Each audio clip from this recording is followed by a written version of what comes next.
सरस्वती जिसके पास विद्या है, पढ़ाई लिखाई है, टैलेंट, विद्या विद्या अर्थात सरस्वती।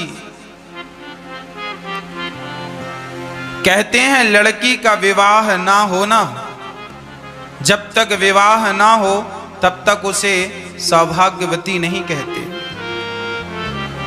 विवाह के बाद ही ये आशीर्वाद मिलता है, सौभाग्यवती भव, है ना। लड़की कितनी भी सुंदर हो, कितनी भी सुशील और संस्कारी हो, पर बिना विवाह के वो सौभाग्यवती नहीं मानी जाएगी। सौभाग्यवती तब होती है जब उसके मांग में सिंदूर और गले पे मंगलसूत्र हो। उसी तरह आप कितने भी विद्वान हो, पर आपकी विद्या जब तक भगवान श्री कृष्ण से विवाही ना जाए तब तक आपकी विद्या सौभाग्यवती नहीं होती, विद्या फलदायी नहीं होती। अरे विद्या तब फलदायी होती है जब वो भगवान श्री कृष्ण से प्रेम करने वाली बन जाए। विद्या जब भगवान से प्रेम करने वाली हो जाती है। कोई विद्वान है, कहे कि मैं बड़ा विद्वान हूं, पर तुम विद्वान तो हो, क्या भगवान से प्रेम करते हो? नहीं करते हो। एक लड़की बहुत विद्वान है, पढ़ी लिखी है, पर वो अपने पति से बिल्कुल प्रेम नहीं करती, तो उसकी पढ़ाई का, लिखाई का, उसकी सफलता का क्या अर्थ निकला? एक पत्नी का धर्म है पति की सेवा और पति से प्रेम।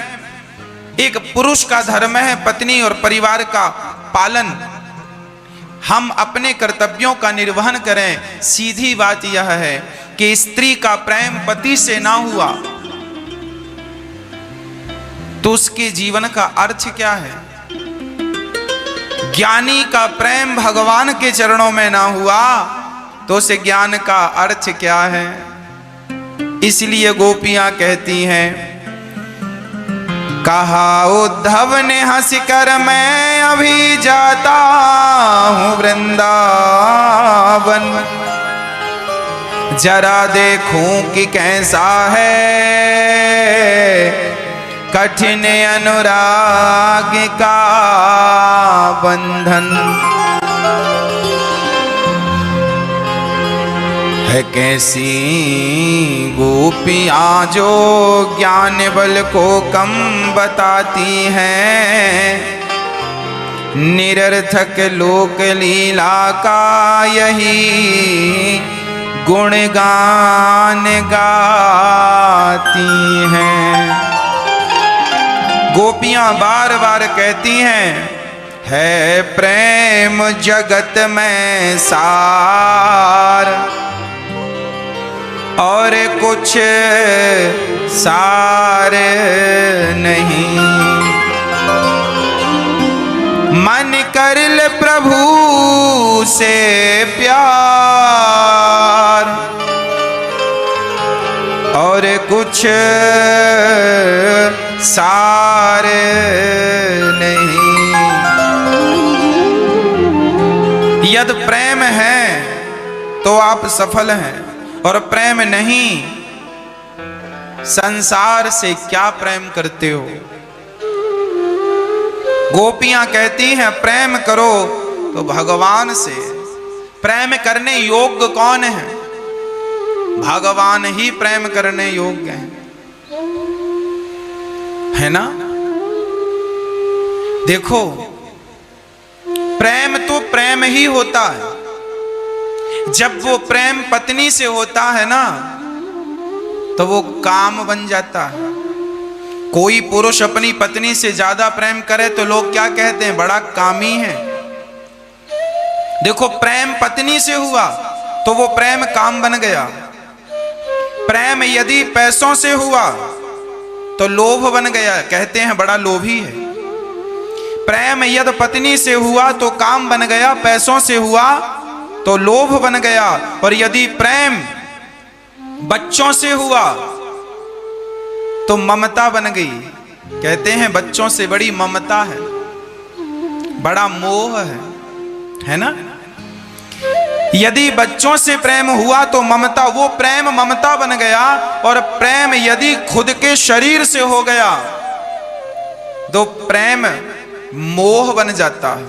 मोह बड़ा, कहते हैं ना व्यक्ति बड़ा मोह में उलझा है, मतलब उलझ गया संसार में, अपने आप में। प्रेम यदि स्वयं से हो जाए, शरीर से हो जाए, तो मोह बन जाता है। और सोचो वही प्रेम यदि भगवान से हो जाए तो वही प्रेम भक्ति बन जाता है। प्रेम तो प्रेम है। आकाश से जब पानी गिरता है तो पानी तो बिल्कुल पानी ही होता है, बिल्कुल एक सा। पर वही पानी की बूंद जब गंगा में गिरती है तो पानी की बूंद गंगा, और नाले में गिरती है तो नाला। और याद रखिएगा, जब पानी की बूंद स्वाति नक्षत्र का पानी जब गिरता है समुद्र में, सीपी में, तो वही पानी की बूंद सीपी में गिरे तो मोती बन जाता है। और वही स्वाति नक्षत्र का पानी सर्प भी पीता है। वही पानी यदि सर्प के मुख में चला जाए तो वो जहर बन जाता है। पानी वही है, पात्र बदल गया। पानी वही है, पानी तो बारिश का है, पर सीपी को मिला तो मोती बन गया वही पानी, और सर्प को मिला तो जहर बन गया वही पानी। पानी तो पानी है, पात्र बदलते गए। उसी प्रकार प्रेम तो प्रेम है। पत्नी से करोगे तो वासना हो जाएगी, काम हो जाएगा। बच्चों से करोगे तो ममता हो जाएगा वो प्रेम। पैसों से करोगे तो लोभ हो जाएगा वो प्रेम। शरीर से करोगे तो मोह हो जाएगा वो प्रेम। और भगवान से करोगे तो भक्ति हो जाएगा वो प्रेम। प्रेम प्रेम ही है, पर पात्र बदलते गए तो उसकी स्थिति बदलती गई। अब आप डिसाइड कीजिए कि आपको प्रेम किससे करना है। आप अपने प्रेम को वासना बनाना चाहते हैं तो संसार से प्रेम कीजिए, और अपने प्रेम को भक्ति बनाना चाहते हैं तो भगवान से प्रेम कीजिए। हम ये नहीं कहते कि संसार के लोगों को प्रेम ना कीजिए, कीजिए। 100 में से 90% प्रेम भगवान से करो, और 10% संसार के लोगों को दे दो, बांट दो। हम तो कहते हैं 100 की 100% प्रेम भगवान से करो। संसार के लोगों की संसार के लोगों को तुम्हारे प्रेम की जरूरत ही नहीं है।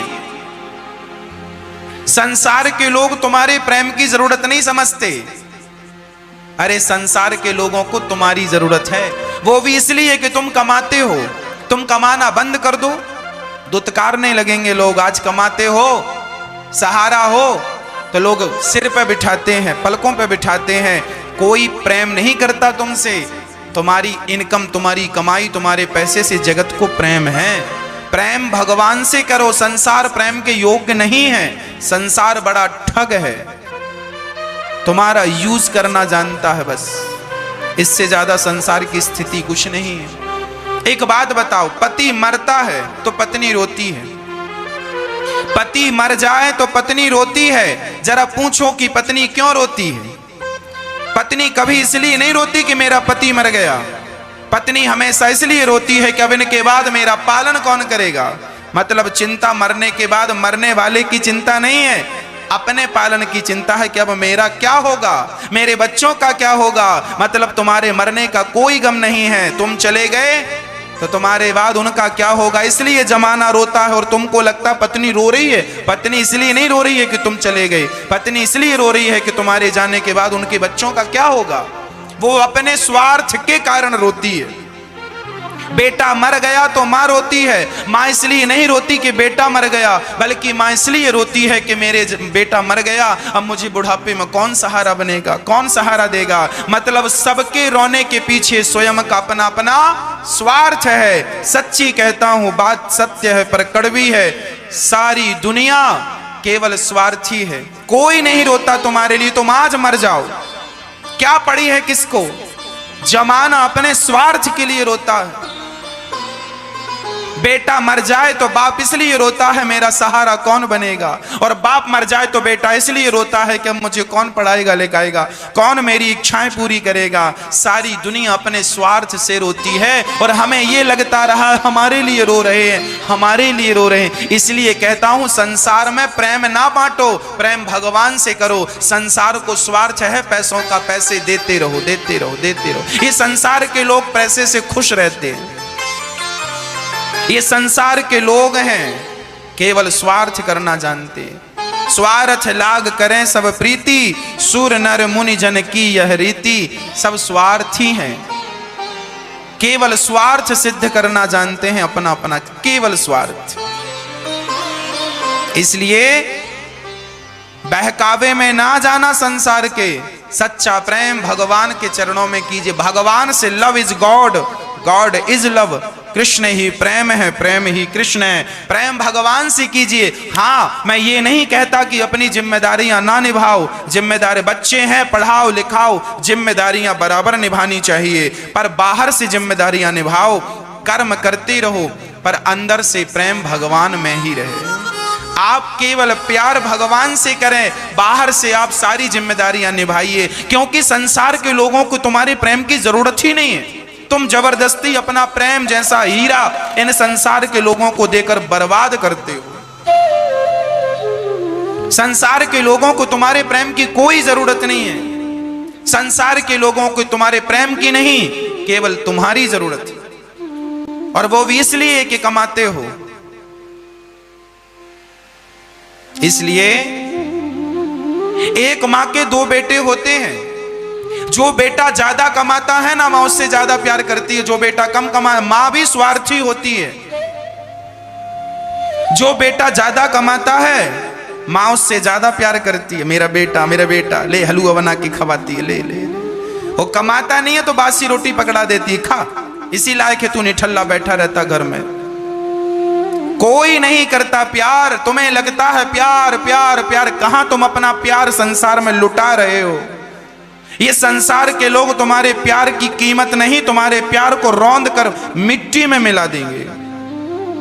कान खोल कर सुन लो, भगवान से प्रेम कर लेना कल्याण। मीराबाई ने प्रेम किया भगवान से, आज तक अमर है। मैं भी चाहता हूं कि मीरा जैसी गति मेरी हो जाए। अमर हो गई वो भगवान। नरसिंह मेहता भगवान से प्यार करके अमर हो गए, और तुम लोग अभी बेटा बेटी, नाती पोता, पत्नी और पति से प्यार करने में लगे हो। तुम्हारे जैसे कितने मर गए संसार में आकर, संसार के लोगों से प्यार करते करते। अपनी बर्बादी अपने हाथ से लिख रहे हो। प्रेम केवल गोविंद से करो, जगत के पालनहार से प्रेम करो, अमर हो जाओगे। उससे प्यार कर लोगे तो। तुलसीदास जी भी अपनी पत्नी को बहुत प्यार करते थे, बहुत प्यार करते थे। अंत में उस पत्नी ने कह दिया कि जितना प्यार हमसे करते हो, इतना प्यार राम से करते, भगवान से करते तो कल्याण हो जाता। तुलसीदास जी ने अपनी पत्नी के सुवचन को गुरु मंत्र मान लिया, और उस दिन से भगवान से जितना प्रेम पत्नी से था, बस थोड़ा सा टर्न कर दिया, वो प्रेम भगवान से हो गया। जितना प्रेम तुम संसार के लोगों से करते हो, इतना प्रेम भगवान से करना सीख लो। भगवान ही प्रेम का मूल्य दे सकते हैं। हम ये बिल्कुल नहीं कहते, इसका अर्थ ये बिल्कुल नहीं है कि तुम अपनी जिम्मेदारियां छोड़ दो। पत्नी है सो पत्नी का पालन करो, पुत्र है सो पुत्र का देख रेख रक्षण करो, सब करो, पढ़ाओ लिखाओ, सब दो संस्कार इत्यादि, पर भीतर से भगवान के हो जाओ। भीतर से कृष्ण के बने रहो। अरे भाई, संसार से व्यवहार कैसा हो, सुनो। आपने कभी फ्लाइट में यात्रा की है? फ्लाइट में जब आप बैठते हैं ना, उड़ती है फ्लाइट। एरोप्लेन में जब आप बैठते हैं तो वहां एरोप्लेन में बहुत सारे लोग होते हैं, काम करने वाले। कुछ लड़के होते हैं, कुछ लड़कियां होती हैं। आप बुलाइए, वहां एक बटन होती है, उसको दबा दीजिए ना तो तुरंत मैडम आती है। सर क्या चाहिए? सर बताएं क्या चाहिए? आप कहोगे पानी चाहिए, तुरंत पानी लाके देगी। आप कहोगे हमें बिस्किट चाहिए, बिस्किट। आप कहेंगे तुरंत कॉफी चाहिए, कॉफी। आप कहेंगे चाय, चाय। आप बटन दबाइए, इशारा कीजिए, लोग आएंगे, आपके पास आएंगे, आपकी सेवा करेंगे, आपकी सेवा करेंगे। पर कितनी देर? जब तक फ्लाइट उड़ रही है। फ्लाइट लैंड कर जाती है, जब उतर जाती है तो वो आपकी सेवा करते हैं, पर आपसे प्रेम नहीं करते, क्योंकि उनको पता है कि आप सिर्फ 2 घंटे के मेहमान हैं। जैसे व्यवहार उन लोग करते हैं, जैसे आप 5 स्टार होटल में जाएंगे, बड़ी होटलों में जाएंगे ना, तो वहां आपका सामान उठाने वाले लोग होंगे। सर आइए आइए, सामान उठाएंगे, सामान धरेंगे। सर क्या चाहिए? समोसा, ये समोसा। पकोड़े, ये पकोड़े। पराठे, ये पराठे। जो बोलोगे सब आएगा। आपकी खूब सेवा होगी, पर याद रखना, जो लोग आपकी सेवा कर रहे हैं ना, वो आपकी सेवा करते हैं पर आपसे प्रेम नहीं करते। हाँ या ना? वो आपकी सेवा बराबर करेंगे, आपके सिर पे दर्द है मालिश भी करेंगे, पांव में तेल भी लगाएंगे, पर आपसे प्रेम नहीं करेंगे। बस इन लोगों से सीखो, इन लोगों से ये सीखो कि आप भी संसार की सारी सेवा करो, पत्नी की, पुत्र की, परिवार की, माता की, पिता की, जो कहते हैं सब करो, सबकी इच्छाएं पूरी करो, पर प्रेम मत करो इनसे, प्रेम भगवान से करो। भगवान से प्रेम करोगे कल्याण होगा। ये जान लो कि ये तुम्हारे अपने नहीं हैं, अपने तो गिरधर, मेरे तो गिरधर गोपाल दूसरो ना कोई। मेरे तो गिरधर गोपाल दूसरो ना कोई, केवल कृष्ण मेरे हैं, बस इनके सिवा कोई मेरा नहीं है। इसलिए तो गोपियां गा रही हैं, गोपियां कह रही हैं, है प्रेम जगत में सार और कुछ सार नहीं। मन कर ले प्रभु से प्यार और कुछ सारे नहीं। मन कर ले प्रभु से प्यार और कुछ सारे नहीं। भगवान से प्रेम गोपियां करती हैं। उद्धव जी कहते हैं, अच्छा मैं जाता हूं, आज उद्धव जी ज्ञानी हैं और आज ज्ञानी प्रेमियों के पास चले गए। उद्धव को लग रहा है मैं ज्ञानी हूं, मेरे जैसा सर्वश्रेष्ठ ज्ञानी कोई नहीं है। कहा उद्धव ने हंसकर, मैं अभी जाता हूं वृंदावन, जरा देखूं कि कैसा है कठिन अनुराग का बंधन। है कैसी गोपियां जो ज्ञान बल को कम बताती हैं, निरर्थक लोक लीला का यही गुणगान गाती हैं। चले चले मथुरा से जब कुछ दूर वृंदावन निकट आया, वहीं से प्रेम ने अपना अनोखा रंग दिखलाया। उलझ कर वस्त्र में कांटे लगे उद्धव को समझाने, तुम्हारा ज्ञान पर्दा फाड़ देंगे प्रेम दीवाने। उद्धव जी का दुपट्टा कांटों में उलझ गया, सुलझाए तो दुपट्टा फट गया। पूछा गया क्यों? कांटो तुमने हमारा दुपट्टा फाड़ दिया? हाँ। क्यों फाड़ दिया? कांटों ने कहा, तुम ज्ञान की पोथी लेकर आए हो और जैसे हमने तुम्हारा दुपट्टा फाड़ा है, हमारी गोपियां तुम्हारे ज्ञान का पहाड़ा फाड़ देंगी, क्योंकि ये ज्ञान की नहीं, ये तो प्रेम की नगरी है। ये वृंदावन ज्ञान की नगरी नहीं है। यहां ज्ञानी नहीं, यहां प्रेमी रहते हैं, प्रेमी। और सबसे बड़ा प्रेम ही ज्ञान है। भगवान के चरणों में प्रेम हो जाना ही ज्ञान है, और ज्ञान होकर भगवान के चरणों में प्रेम ना हुआ तो वो ज्ञानी नहीं, वो मूर्खता है। नैष्कर्म्यप्यच्युत भाव वर्जितम न शोभते ज्ञान मलम निरंजनम। उस ज्ञान की कोई शोभा नहीं है जो ज्ञान भक्ति के बिना, प्रेम के बिना हो। मैं बहुत ज्ञानी हूं पर प्रेम ना करूं भगवान के श्री चरणों में, तो मेरे ज्ञान का क्या अर्थ है? इसलिए केवल प्रेम कीजिए, केवल प्रेम। अपनी मां की तनिक भी याद नहीं आती? उद्धव पूछ लेना अपने कृष्ण से, मैंने कौन सा अपराध किया है जिसके कारण वो मुझे छोड़कर चला गया। उद्धव, तुम जानते हो मैं जिंदा क्यों हूं? उद्धव ने कहा, मां मैं नहीं जानता। मां यशोदा ने कहा, बेटा उसने जाते वक्त कहा था कि मां मैं 2 दिन में आ जाऊंगा। मैं अभी तक इसलिए नहीं मरी उद्धव कि मैं मर गई और मेरा कृष्ण 2 दिन बाद आया, तो फिर वो मां कहकर किसे पुकारेगा? माखन मांगेगा सो कौन देगा? इसलिए मैं अभी तक मरी नहीं हूं। उद्धव, बस तू इतना बता दे कि वो आएगा कि नहीं। यदि नहीं आए सो मैं शरीर छोड़ दूं, जीकर क्या करूंगी? अब तो हमारा ये शरीर हमें भार लगने लगा है। कृष्ण के बिना ये जीवन भार है। जैसे जब पति होता है ना, तो स्त्री का श्रृंगार श्रृंगार होता है।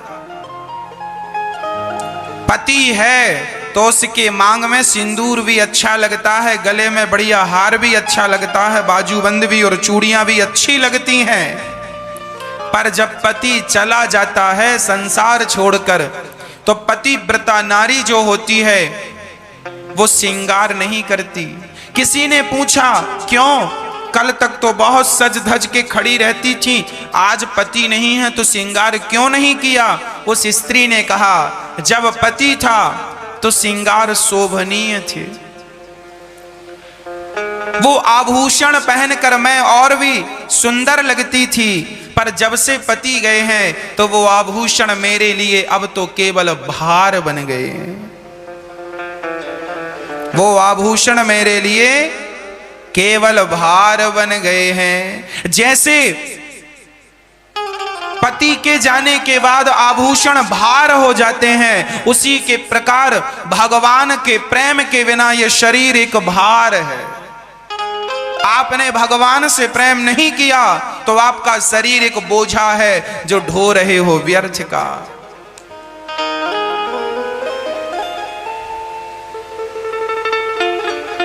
भार मत ढोइए।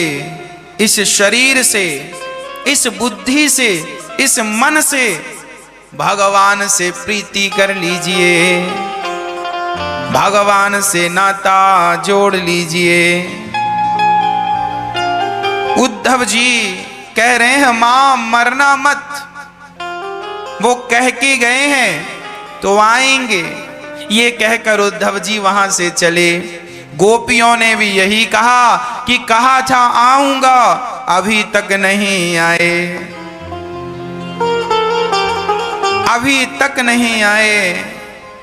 एक सखी रोने लगी, सुनो कह के गए थे श्याम सुंदर आऊंगा, 2 दिन का कहा था, आज तो वर्षों बीत गए, अभी तक नहीं आए। तो दूसरी बोली, आएगा कहा था, तू धैर्य रख। दूसरी सखी ने कह दिया। हाँ, श्री भगवान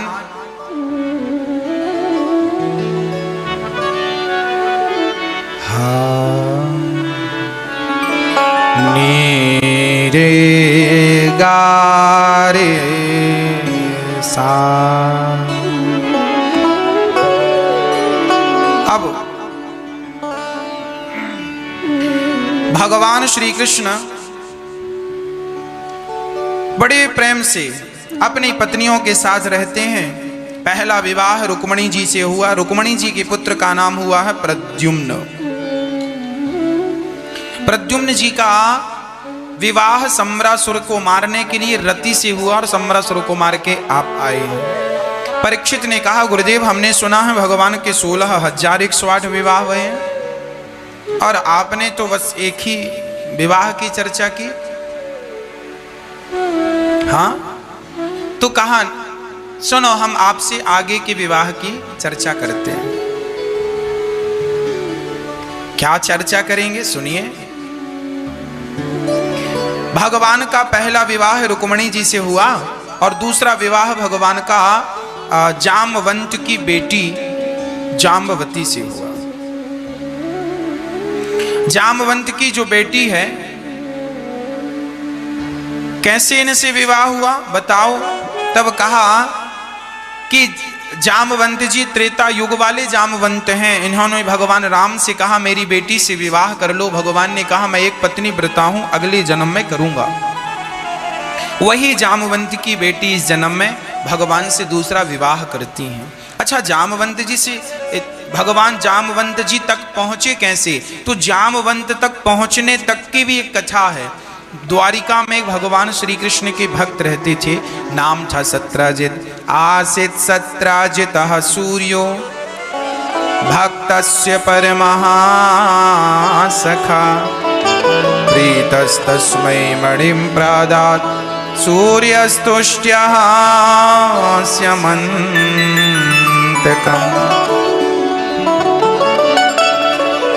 भगवान सूर्य के एक परम भक्त रहा करते थे द्वारिका में। सूर्य भगवान ने उन्हें दिव्य मणि प्रदान की जो 100 किलो सोना लगभग रोज देती थी। आज भगवान श्री कृष्ण ने कहा कि आप इतना सोने का क्या करेंगे, आप ये मणि राज खजाने में जमा करेंगे तो इससे प्रजा का उत्थान होगा, प्रजा का कल्याण होगा। ठीक है, हम इसे जमा कर देंगे। भगवान ने कहा जमा कर दो। सत्राजित जी ने ना हाँ करी ना ना, तुरंत उठकर चले गए। भगवान को लगा इनका मन नहीं है देने का। अच्छा, जीव मात्र की यही विडंबना है कि भगवान जब उसे देते हैं तो वो सब ले लेता है पर वापस नहीं करता, बहुत रोता है, बहुत रोता है। अच्छा ये बताओ, ये वस्तु हमने आपको दे दी, कहा कि 10 साल तक अपने पास रखना, जब हम वापस मांगे सो आप दे देना। तो आपका फर्ज क्या है कि इसे आप रखें, जब हम मांगे सो आप वापस कर दें, यही तो आपका फर्ज है। परंतु एक व्यक्ति को हमने ये वस्तु दी, 10 साल बाद मांगा सो बोले महाराज जी अब वो हमारी है, हम कैसे दें, बड़ा प्रेम करते हैं उस वस्तु से। यही दुर्दशा जीव की है। भगवान हमें बेटा बेटी पद प्रतिष्ठा देते हैं 10 साल 20 साल 25 50 साल 100 साल के लिए, पर जब भगवान अपनी वस्तु वापस मांगते हैं, बेटा किसने दिया? भगवान ने। बेटी किसने दी? भगवान ने। पत्नी और पति किसने दिया? भगवान ने। जब भगवान अपनी वस्तु वापस मांगते हैं, चलो पति वापस करो, पत्नी वापस करो, बेटा वापस करो, लोग रोते हैं हमारा पति चला गया, पत्नी चली गई, बेटा चला गया। क्यों रोते हो आप? क्या ये सब चीजें आपकी थी? आपकी थी नहीं, बस आपने अपना मान रखा था। इसीलिए मैं बार बार आपसे निवेदन करता हूं, अपना मोह संसार से हटाओ। कल को यही आपका मोह आपके दुख का सबसे बड़ा कारण बनेगा। ये जो आप जमाने भर से प्यार करते फिरते हो ना, इतने रिश्तेदार बनाते फिरते हो, यही जाल आपको उलझा देगा। जैसे मकड़ी का जाल कीट पतंगों को फंसाकर मार डालता है, यही मोह का जाल है। ये मेरा, ये मेरा, ये सब फंस जाता है, व्यक्ति उलझ जाता है, फिर निकल नहीं पाता। भगवान श्री कृष्ण ने सत्राजित जी से मणि मांगी, नहीं दी। प्रहन कर मणि एक दिन उसका भाई प्रसन्न जंगल गया, जंगल में एक शेर ने मार डाला। शेर को मारकर जामवंत जी ने मणि ले जाकर अपनी बेटी को दे दी। भगवान को झूठा कलंक लगा। सत्राजित ने कहा मैंने, कृष्ण ने मुझसे मणि मांगी थी, मैंने नहीं दी, शायद मेरे भाई को मारकर कृष्ण ने मणि चुरा ली। चुरा ली। भगवान को झूठा कलंक लगा दिया, कलंक। हां, भगवान को कलंक क्यों लगा? कहते हैं गणेश चतुर्थी की चंद्रमा को जो देखता है सो कलंक लगता ही है। इसलिए गणेश चतुर्थी की चंद्रमा को ना देखा जाए तो अच्छा है। यदि देख लिया है तो भागवत जी सुन लो, उसमें भगवान के दूसरे और तीसरे विवाह की कथा सुन लो, अपने आप उस पाप से मुक्ति मिल जाएगी। अब भगवान को कलंक लगा झूठा कि मुझे चोरी लगा दी। अच्छा, कलंक क्यों लगा? ये बात रामचरितमानस में लिखी है। जो आपन चाहे कल्याण, सुजसु सुमति शुभ गति सुख नाना, सो पर नार लीलारे गोसाई, तजऊं चौथ के चंद्र की नाई, जो आपन चाहे कल्याण। जो अपना कल्याण चाहता है वो पराई स्त्री को बिल्कुल ना देखे। देखिए, हमारे शास्त्र ये कहना चाह रहे हैं आपसे कि किसी भी हाल में आप अपने चरित्र को बिगाड़िए मत। किसी भी स्थिति में आप अपने चरित्र का ध्यान रखिए। अरे धन चला गया तो धन वापस आ सकता है, परंतु चरित्र बिगड़ गया फिर चरित्र वापस आने वाला। इसलिए अपने चरित्र की रक्षा करो। और चरित्र बचेगा कैसे? संस्कारों से। जो व्यक्ति संस्कारवान होता है वह अपना चरित्र बचा लेता है। और मैं कहता हूं, आप मत बचाओ अपना चरित्र, आप तो भगवान से कहो कि हे नाथ, आप मेरे चरित्र की रक्षा कीजिए। मैं असमर्थ हूं क्योंकि मेरी इंद्रियां मुझे बहुत तंग करती हैं, बहुत परेशान करती हैं। मुझे मेरी वासनाएं दिन रात परेशान करती हैं। हे नाथ, यदि इन्हें शांत कोई कर सकता है तो आप इन्हें शांत कीजिए। आप भगवान से प्रार्थना करो कि हे प्रभु, आप मेरे चरित्र की रक्षा कीजिए। भगवान ही सबका चरित्र बचाते हैं। रोज कहो प्रभु आप रक्षा कीजिए, चरित्र ना बिगाड़ लेना। आजकल के बच्चे पढ़े लिखे पढ़ने के लिए बढ़िया स्कूल कॉलेज जाते हैं और वहां जाते पढ़ने के लिए हैं और पढ़ाई कम करते हैं। उन बच्चों को प्यार हो जाता है, प्यार कर लेते हैं, फिर लव मैरिज कर लेते हैं, कोर्ट मैरिज कर लेते हैं, शादी कर लेते हैं। भाग कर शादी कर लेते हैं। आप ही बताएं, क्या ये भाग कर शादी करना उचित है? क्या ये विवाह भाग कर करना उचित है? नहीं। इसलिए कभी भी अपने माँ बाप के दिल को ठेस नहीं लगाना चाहिए। बच्चों को चाहिए कि वो अपने माँ बाप के सम्मान की रक्षा करें। माँ बाप जीवन भर इज्जत कमाते हैं और बच्चा किसी छोरी को लेके भाग जाता है बेटा, तो माँ बाप की इज्जत गिर जाती है। अब इन बच्चों को कौन समझाए कि बेटा तुम अपने माँ बाप की इज्जत तो बढ़ा ना सके, जो थी कम से कम उसे तो मत गिराओ। बढ़ाने वाले ना बन सके तो गिराने वाले तो ना बनो। जैसी है वैसी इज्जत रहने दो। बच्चों के लिए माँ बाप क्या क्या ना करते, क्या क्या नहीं करते, पर लोग सब भूल जाते हैं। आज तो बेटा और बेटी ही अपने माँ बाप का एहसान भूल जाती है, जबकि कहा गया है कि कभी किसी का एहसान नहीं भूलना चाहिए। अच्छा बताओ, मेरे सिर पर सबसे बड़ा एहसान किसका है? मेरे सिर पर, मेरे जीवन पर सबसे बड़ा एहसान किसका है?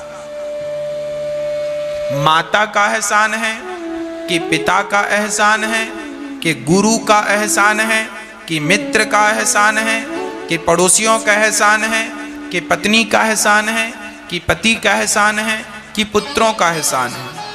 आपके जीवन में सबसे ज्यादा आपके सिर पर किसका एहसान है? सबसे बड़ा एहसान मां का है। मां का एहसान इसलिए क्योंकि 9 माह तक तुम्हें पेट में रखकर घूमती है। जरा तुम 2.5 किलो का पत्थर अपने पेट में बांधकर चलो, पता चल जाएगा कि मां क्या होती है। जब तुम पैदा हुए थे ना, तुम्हारा वजन 2.5 किलो था। किसी का 3 किलो वजन होता है, किसी बच्चे का 3.5 किलो वजन होता है। जरा तुम 3 किलो का पत्थर पेट में बांधकर घूमो, पता चल जाएगा कि मां क्या होती है। मां का एहसान हम अपने हर जन्म में अपना सिर काट काट के मां के चरणों में रखें तो भी मां के एहसान को चुका ना पाएंगे। इसलिए मां की इज्जत किया करो, मां का सम्मान किया करो। मां बाप की आंखों में कभी आंसू मत आने दो। आजकल के बच्चों को प्यार हो जाता है। सच्ची बताऊं मेरी मां, प्यार व्यार कुछ नहीं होता। आजकल के युवा भाई बहनों को केवल